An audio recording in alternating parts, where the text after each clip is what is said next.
ఈ రూమ్ తో నీకు మస్త్ అవసరం ఉన్నట్టుంది. ఏంటి అది? నాకు ఒక అమ్మాయి కావాలి. అమ్మాయా?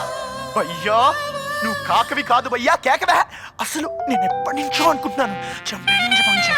హలో, నేను చెప్పింది ప్రేమించి పెళ్లి చేసుకోవడానికి నాకు ఒక అందమైన అమ్మాయి కావాలని. ఇక చాలు, అసలు మ్యాటర్ ఏంటో చెప్పయ్యా. అదో పెద్ద కథ. ఓ ఫ్లాష్ బ్యాక్. అయితే ఏక్ మినిట్.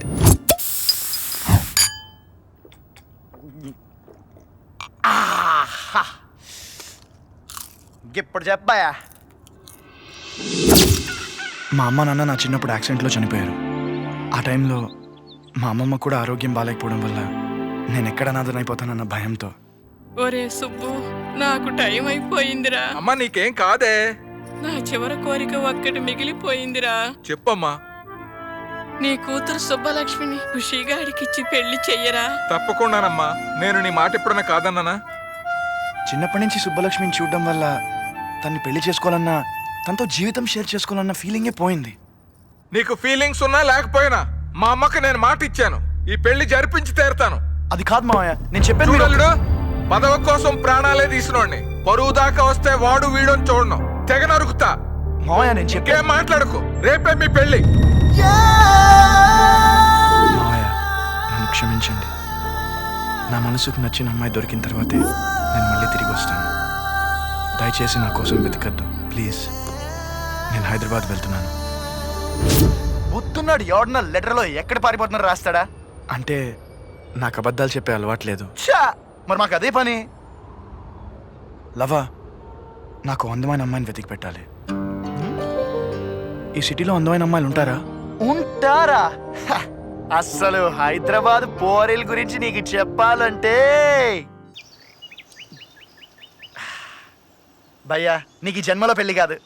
అరే నీకెలాంటి మస్తు మస్తు పోరీలు చూపించినా కదా భయ్యా. నేను అమ్మాయిని చూడగానే ఫ్లాట్ అవ్వాలి. నా హార్ట్లో లవ్ బల్బ్ వెలగాలి. అది వెలగాలంటే నీలో ఫీలింగ్స్ ఉండాలి భయ్యా, ఫీలింగ్స్. నీకు జోడీ వెతకడం నా వల్లే కాలేదంటే ఆ దేవుడు కూడా ఏం చేయలేడు భయ్యా. భక్తులారా, మాతా అన్నపూర్ణేశ్వరి దేవి మీ మనసులోని కోరికలను, కష్టాలను ఇట్టే పసిగట్టి తీరుస్తారు. మీకే కష్టం కలిగినా, మీకే కోరికలు వచ్చినా దేవుడి వల్ల కాకపోతే ఆ మాతను అడుగుదాం.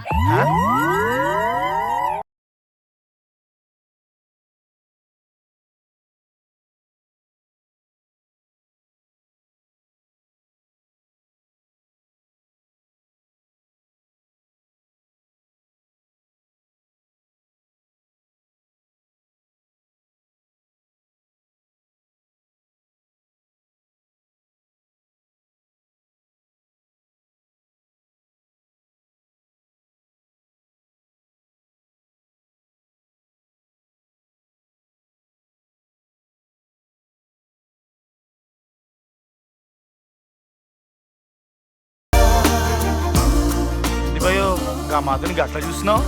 నాకు ఆ యోగిని పిచ్చి పిచ్చిగా నచ్చేసింది. అసలు అమ్మవారికి భక్తుడు అవ్వాలనుకో తప్పు లేదు, భర్త అవ్వాలనుకోవద్దు, అది తప్పు, ప్రకృతి విరుద్ధం. అమ్మా నాకు చాలా కష్టాలు ఉన్నాయమ్మా. అన్ని బిజినెస్లోనూ లాస్ వచ్చిందమ్మా. ఆ కష్టాల నుంచి మీరే కొట్టకించాలమ్మా. భక్త, ఎప్పుడైనా నువ్వు తిరుపతికి వెళ్ళావా? నేను వెళ్ళలేదమ్మా, మా ఆవిడ మా అమ్మగారు వెళ్ళారు.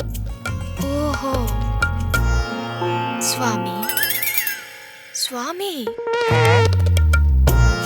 నువ్వు బాగా డబ్బు సంపాదించి పైకి వస్తే నిలువు దోపిడి సమర్పిస్తానని నీ అమ్మగారు స్వామివారికి మొక్కుకున్నారు. అయ్యో, మా అమ్మగారు 2 నెలల క్రితమే చనిపోయారమ్మా. బ్యాలెన్స్ పెట్టి బకెట్ తన్నేయడంతో ఆ బాలాజీకి కోపం వచ్చింది.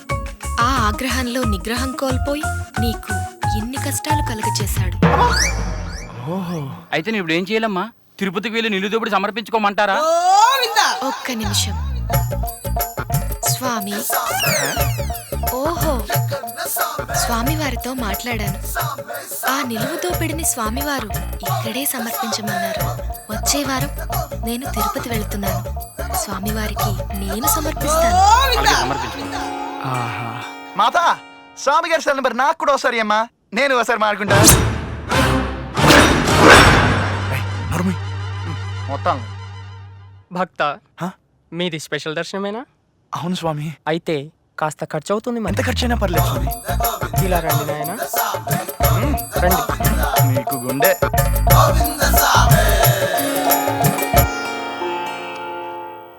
ఏమిటి నాయనా మీ సమస్య? ఎన్ని దివ్య శక్తులున్నా మీకు మా సమస్య ముందే తెలిసిపోవాలే. భక్త, అమ్మవారికి అన్నీ తెలుసు. స్వామి పలకాలంటే ముందో 1000 రూపాయలు హుండీలో వేయండి.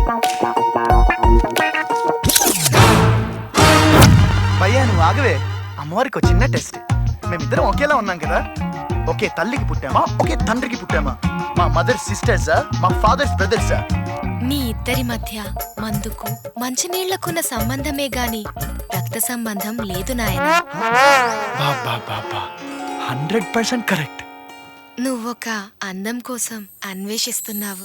1000% కరెక్ట్. నేను లవ్ చేయడానికి, నా లైఫ్ షేర్ చేసుకోవడానికి నాకు ఒక అందమైన అమ్మాయి కావాలి. ఎంత అందమైన అమ్మాయి కావాలి నాయనా?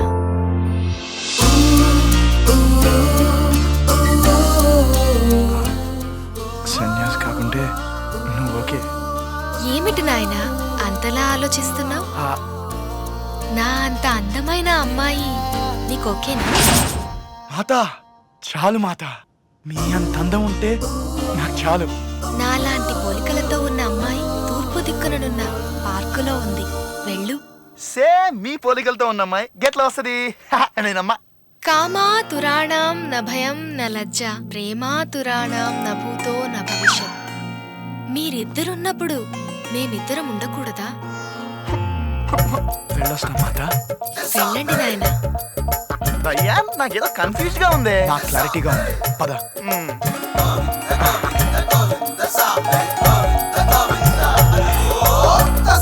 గాళ్ళ సెటప్లు గెటప్లు చూస్తుంటే పక్కా దొంగలా అనిపిస్తున్నారు భయ్యా. నన్ను ఎంకరేజ్ చేయకపోయినా పర్లేదు, కానీ డిస్కరేజ్ చేయొద్దు. పిసికినావులే పేడ.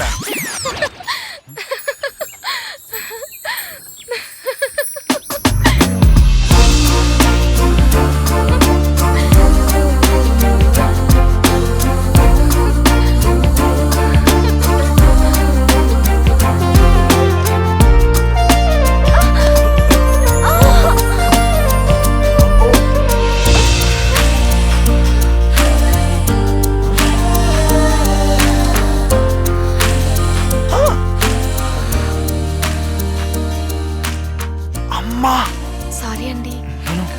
నేనే మీకు సారీ చెప్పాను. మిమ్మల్ని ఎక్కడో చూసినట్టు అనిపిస్తుంది. నాకు అలాగే అనిపిస్తుంది.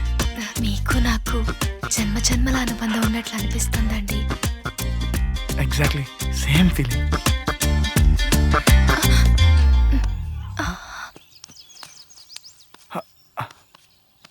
మీరు రోజు వస్తారా పార్క్కి?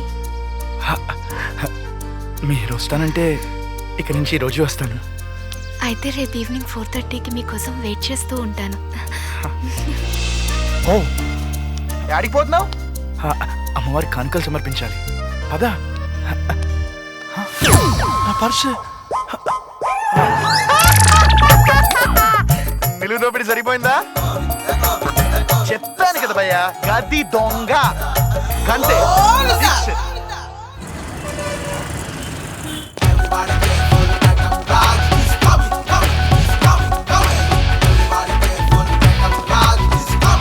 మనకు తెలియకండి ఇక్కడ కొత్త షాపా?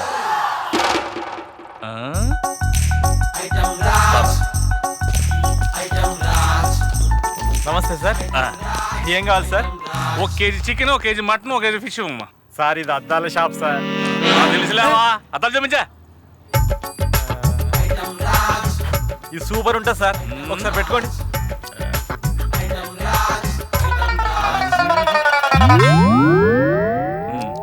ఇది చూడండి, కొత్త మోడల్, పెట్టుకోండి. బాగాలేదు కదా? ఏం బ్రో, చీప్ లిక్కర్ లాగా చీప్ గా కనిపిస్తున్నానా? ఇది ఒక్కసారి ట్రై చేయండి. దుబాయ్ నుంచి నిన్ననే వచ్చింది. ఈ మోడల్ సిటీలో ఎవరి దగ్గర లేదు. అంతేనా? కూడా తీసుకోండి సార్. 7 ఐటమ్స్ కొంటే 2000 రూపీస్ డిస్కౌంట్. డిస్కౌంట్ వద్దు కానీ బిల్ ఎంత ఎంతో చెప్పు. ఇదిగోండి. ఐటమ్ ఈ ఐటమ్ రాజాకే బిల్లు ఇచ్చావేంట్రా? బిల్లు మీద అమౌంట్ ఎంత ఉందో అంత ఇవ్వాలి కానీ. ఏం మజాక్ చేస్తున్నావా? ఇస్తే బిల్లు డబ్బులు ఇయ్యి. లేకపోతే ఐటమ్స్ అని ఆడబెట్టు. ఐటమ్స్ ఈ బుద్ధి దెబ్బడక ముందు ఉండాలా. ఒక ఏరియాలో షాప్ పెట్టేటప్పుడు గిరాకీ ఎంత అవుతుందో అనే యాంగిల్తో పాటు దబాయించే వాళ్ళు దమ్కి ఇచ్చే వాళ్ళ గురించి కూడా తెలుసుకోవాలి. ఏంటి ఐటమ్ రాజా పెట్టిన పెట్టుబడి అంతా లాస్ట్. నా బతుకులు ఎవరు బతికిరా బాబు.